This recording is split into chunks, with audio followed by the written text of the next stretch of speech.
राहुल गांधी एक बार फिर से बिहार आ रहे हैं, लेकिन अलग अंदाज में, अलग तेवर और कलेवर के साथ। माना ये यात्रा का नाम है मतदाता अधिकार यात्रा। ऐसा मतलब मुद्दा मिला है, बड़ा मुद्दा है। होता है ना कि जब लोहा गर्म रहे उस पर चोट कर हथौड़ा, तो अभी लोहा गर्म है क्योंकि देखिए बहुत ये है कि ये पहली यात्रा है राहुल गांधी की बिहार में जो इतने दिनों की होगी। देखिए, अगर बिहार में राहुल गांधी 16 दिन रुकते हैं तो इसके बड़े मायने होंगे। इसके बाद जो मेरी सूचना है, ये यात्रा के बाद गांधी मैदान में एक बड़ी रैली भी होगी, तो पटना की तेजस्वी इस यात्रा का कोई मुख्य चेहरा नहीं है, राहुल गांधी अकेले चेहरा है। ये भी एक सवाल है कि क्या वो तेजस्वी से अब हटना चाह रहे हैं, अपनी पावर एक अलग तरीके से कांग्रेस की दिखाना चाह रहे हैं, ताकि तो थोड़ा तो संतुलन बनाए रखना पड़ता है। वो राहुल गांधी के लिए भी चुनौती है कि भाई वो तेजस्वी को भी नहीं नाराज करें, लेकिन कन्हैया कुमार को भी थोड़ा महत्व दें। पप्पू यादव राहुल गांधी एक बार फिर से बिहार आ रहे हैं, लेकिन अलग अंदाज में, अलग तेवर और कलेवर के साथ। माना ये जा रहा है कि राहुल गांधी की ये यात्रा काफी तूफानी यात्रा होने जा रही है, और साथ ही साथ कहीं ना कहीं बीजेपी और चिराग पासवान के लिए चुनौती बन सकती है, जनसुराज के लिए भी मुश्किलें पैदा कर सकते हैं राहुल गांधी। नमस्कार, मैं अर्पिता और आप देख रहे हैं पियो भारत। कहीं ना कहीं देश भर में भारत जोड़ो यात्रा के जरिए राहुल गांधी ने लोकसभा चुनाव में रिटर्न किया, एक बड़ी जीत कांग्रेस को दिलवाई, और कुछ इसी अंदाज में एक बार फिर राहुल गांधी बिहार आए हैं। चर्चा के लिए हमारे साथ पूर्व आईपीएस अमिताभ दास सर है। सर, राहुल गांधी ने भारत जोड़ो यात्रा की और डूबती हुई कांग्रेस को एक बार फिर से उन्होंने उभार दिया। बिहार में भी तस्वीर बदली हुई है, कन्हैया कुमार हो, पप्पू यादव हो, राहुल गांधी हो, काफी चर्चा में है इस बार। क्या लगता है इस यात्रा के बारे में, क्या डिटेल जानकारी है सर? ये यात्रा क्यों इतनी खास होने जा रही है? देखिए, सही कहा आपने। अभी लगभग 90 दिन बाद बिहार में विधानसभा चुनाव है, और बिहार के जो चुनाव हैं वो समझिए पूरी राष्ट्रीय राजनीति को प्रभावित करेंगे, सिर्फ बिहार तक वो सीमित नहीं रहेंगे। और इसलिए आप देखिएगा, प्रधानमंत्री मोदी भी बार बार बिहार का दौरा कर रहे हैं, और राहुल गांधी भी बहुत गंभीर है। इस बार वो कांग्रेस में एकदम नई जान फूंकने की तैयारी में है। देखिए, उन्होंने 2-3 बड़े बड़े काम किए बिहार कांग्रेस को लेके। एक तो प्रदेश अध्यक्ष को बदल दिया, राजेश राम को, एक दलित विधायक को प्रदेश अध्यक्ष बनाया। दूसरा, पार्टी का प्रभारी बिहार में बदल दिया, कृष्णा अल्लावरू को बना दिया। तीसरा कि कन्हैया कुमार को उन्होंने मतलब स्टार प्रचारक के रूप में उतारा। उसके बाद काफी वो आक्रामक भी दिखाई दे रहे हैं। और अभी 9 जुलाई को आपने देखा होगा, बिहार बंद बुलाया गया था, उसमें भी राहुल गांधी आए थे, बिल्कुल संविधान हाथ में लेके उन्होंने ये दिया था। अभी जिस पदयात्रा की आप बात कर रही हैं, वो पदयात्रा सासाराम से शुरू होगी, जो रोहतास जिले का मुख्यालय है। 10 अगस्त को शुरू होगी, और उसमें 16 जिले राहुल गांधी कवर करेंगे। और उस पदयात्रा का नाम है मतदाता अधिकार यात्रा, है ना। और इसको किसके संदर्भ में देखना चाहिए? इसको पृष्ठभूमि है अभी जो चुनाव आयोग ने किया है, विशेष गहन पुनरीक्षण, जिसको इंग्लिश में SIR कहते हैं, स्पेशल इंटेंसिव रिवीजन। अब तो 1 अगस्त को नई मतदाता सूची का प्रकाशन भी हो गया। तो चुनाव आयोग का जो SIR हुआ है वो बहुत विवादों में घिर गया। उसे 65 लाख मतदाताओं के नाम काट दिए गए हैं। सारण जिले में 3.25 लाख मतदाताओं के नाम कटे हैं। आपको किशनगंज में 2.25 लाख मतदाताओं के नाम कटे हैं।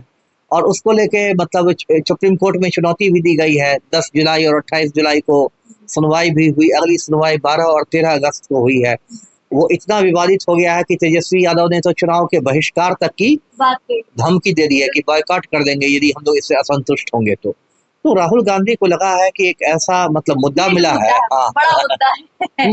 होता है ना कि जब लोहा गर्म रहे उस पर चोट कर हथौड़ा, तो अभी लोहा गर्म है क्योंकि देखिए बहुत सारे जेन्युइन लोगों का भी नाम कट गया, और उसमें मतलब असंतोष है लोगों में। क्योंकि ये बात तो मैं भी कह रहा हूँ कि भाई बहुत झोल है। 8 करोड़ मतदाताओं का सत्यापन आप 4-5 हफ्ते में नहीं कर सकते। जिस तरह अजीत अंजुम ने बहुत सारे वीडियो बनाए, जमीनी वीडियो, की किस तरह एक BLO बंडल लेके बैठा हुआ, सब पर खुद दस्तावेज दस्तखत कर रहा है। पीछे पता चला कुत्ते का भी आवासीय प्रमाण पत्र हाजिर है। ये सब को तो लेके बहुत सारी किरकिरी हुई है। तो उसी को लेके राहुल गांधी सासाराम से करेंगे यात्रा की शुरुआत, और 16 जिलों में, 38 जिले तो बिहार में है, तो उसमें मतलब बहुत बड़ा एक हिस्सा वो कवर करेंगे। और देखिए, सही कहा आपने, राहुल गांधी का पिछले कुछ समय से आत्मविश्वास बहुत बढ़ा है। सर सवाल ये है कि ये पहली यात्रा है राहुल गांधी की बिहार में जो इतने दिनों की होगी। देखिए अगर बिहार में राहुल गांधी 16 दिन रुकते हैं तो इसके बड़े मायने होंगे। देखिए कन्हैया कुमार भी इस यात्रा में दिख सकते हैं, पप्पू यादव भी कहीं ना कहीं जरूर दिखेंगे और ऐसे में कांग्रेस को जो मजबूती मिलेगी वो कहीं ना कहीं सीटों पर भी जाएगी। मतलब क्या आपको ये लग रहा है कि इस महागठबंधन में जो सीटों की जो लड़ाई कह लीजिए या बंटवारा कह लीजिए उसके लिए भी फायदा होगा राहुल गांधी को इस यात्रा से? सही कहा आपने। देखिए राहुल गांधी उतने दिन रहेंगे तो कार्यकर्ताओं में अपने आप एक जोश आ जाएगा और उसके बाद जो मेरी सूचना है ये यात्रा के बाद गांधी मैदान में एक बड़ी रैली भी होगी। तो पटना का गांधी मैदान तो समझिए एकदम बिहार की राजनीति का थर्मामीटर है। अब गांधी मैदान में यदि शक्ति प्रदर्शन करते हैं और सफल रैली कर देते हैं तो उसका तो मैसेज बहुत ज्यादा जाता है। तो ये बात तो है ही। और वो भी आपने सही कहा कि महागठबंधन के अंदर जब 243 सीटों का बंटवारा होगा तो कांग्रेस को एक सम्मानजनक सीटें मिलेंगी। ऐसा नहीं कि जीतने वाली सीटें राजद के खाते में आ जाए और जहाँ जहाँ हालत पतली है वो कांग्रेस को दे दो, तो वैसी हालत नहीं होगी। और भारत जोड़ो यात्रा के बाद राहुल गांधी का आत्मविश्वास भी काफी बढ़ा है। उन्होंने लोकसभा में अपनी सीटें दोगुनी कर दी। पहले 51 सीटें थी, अब 100 के ऊपर सीटें हैं लोकसभा में कांग्रेस की। तेजस्वी इस यात्रा का कोई मुख्य चेहरा नहीं है, राहुल गांधी अकेले चेहरा है। ये भी एक सवाल है कि क्या वो तेजस्वी से अब हटना चाह रहे हैं, अपनी पावर एक अलग तरीके से कांग्रेस की दिखाना चाह रहे हैं ताकि राजद को भी समझ में आए कि कांग्रेस को हल्के में ना ले? इसकी बहुत ज्यादा संभावना नहीं है। ठीक है राहुल गांधी यात्रा का नेतृत्व करेंगे, नहीं तेजस्वी तो रहेंगे ही ना।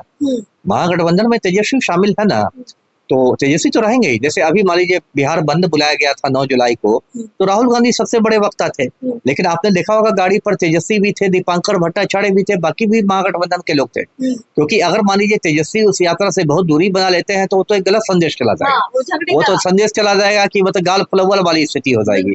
इसलिए वो बात नहीं है। ठीक है, ऐसे भी राहुल गांधी का कद तेजस्वी से बड़ा है, ये तो सब समझते हैं। वो राष्ट्रीय स्तर के नेता है, तेजस्वी क्षेत्रीय स्तर के नेता है।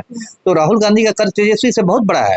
तेजस्वी को यदि भावी मुख्यमंत्री के रूप में देखा आता है तो राहुल गांधी को भावी प्रधानमंत्री के रूप में देखा आता है। तो तेजस्वी तो देखिए उसमें भाग लेंगे ही लेंगे और ठीक है, नेतृत्व राहुल गांधी का रहेगा ही। जी, कन्हैया कुमार को जिस तरीके से 9 जुलाई के कार्यक्रम से पीछे रखा गया, कुछ तस्वीरें उस तरह की सामने आई, पप्पू यादव को भी। अब ये 16 दिन की यात्रा है, अगर इसमें लाइमलाइट कन्हैया की तरफ शिफ्ट होती है तो तेजस्वी तो फिर बेचैन हो जाएंगे। अब देखिए वो तो है ही ना, लेकिन संतुलन बनाए रखना है ना। सर्कस में आप देखती होंगी बाजीगर को 3 गेंद उछालता है और तीनों को कैच करते, किसी को गिरने नहीं देता है।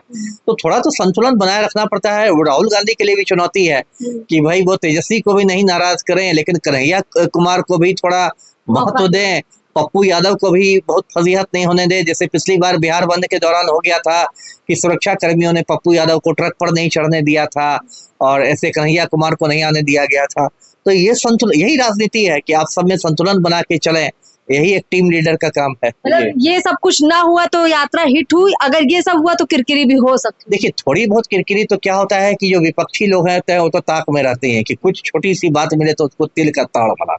भाजपा का IT सेल तो एकदम दूरबीन लेके बैठा होगा कि कोई छोटी सी बात हो तो उसको हाईलाइट कर दे। वो तो दोनों पक्ष करते हैं दूसरे। लेकिन जो मेरी समझ है, जिस तरह से बिहार में मैं बदलाव का मूड देख रहा हूँ, वो राहुल गांधी के लिए मतलब एक आप लगेगा कि वो सफल यात्रा होगी। मुझे लगता है जनसुराज भी यात्रा बिहार में कर रही है लगातार। प्रशांत किशोर अभी देखिए हम कितनी रैलियां देखते हैं जहाँ वो बारिश में भी जनसभा कर रहे हैं, पसलियां टूट गई हैं। तो वो एक तरफ PK की यात्रा, एक दूसरी और राहुल गांधी की यात्रा, फायदा किसको नुकसान किसको? नहीं देखिए वो तो चुनाव जब करीब आएगा तो यात्राओं का मौसम हो जाएगा, है ना। यात्रा क्या होता है, आप जनसंपर्क करते हैं। अब निकले हुए हैं वो बिहार बदलाव यात्रा पर निकले हुए हैं प्रशांत किशोर, और भीड़ भी बहुत जुटा रहे हैं, जनसैलाब आ रहा है। इसलिए इतना जोश आ गया कि पसलियां टूटने पर भी डटे हुए हैं। डॉक्टर कह रहा है कि कुछ आराम कर लीजिए, वो डटे हुए हैं। तो इसमें है, देखिए इस बार का एक बात तो है कि इस बार का जो चुनाव है बिहार का वो त्रिकोणीय तो बनता दिख रहा है। मतलब NDA और महागठबंधन तो है ही दोनों आमने सामने, लेकिन कहीं ना कहीं जनसुराज पार्टी ने मुकाबले को त्रिकोणीय बना ही दिया है। तो दोनों अपना लोगों ने पूरी यात्राओं पर यात्रा, अब यात्रा में किसकी भारी यात्रा। किसकी यात्रा भारी होगी वो देखना है जी। चलिए सर, बहुत बहुत शुक्रिया हमसे बातचीत करने के लिए। तो राहुल गांधी की ये यात्रा कितनी सक्सेसफुल होती है ये तो यात्रा के बाद तय होगा, लेकिन खास बात ये देखनी होगी कि कहीं 9 जुलाई के कार्यक्रम की तरह ही इस यात्रा में बड़े विवाद ना पैदा हो जाए। क्या राहुल गांधी ये संतुलन बना पाएंगे और क्या तेजस्वी यादव भी यहाँ चीजों को बैलेंस कर पाएंगे, क्योंकि चुनाव बहुत नजदीक है और ऐसे में एनडीए सामने है, जनसुराज सामने है, तो महागठबंधन के अंदर एकजुटता दिखनी चाहिए। अगर ऐसा नहीं होता तो उसका नुकसान काफी हो सकता है। खास चर्चा में खबर में इतना ही फिलहाल। नमस्कार।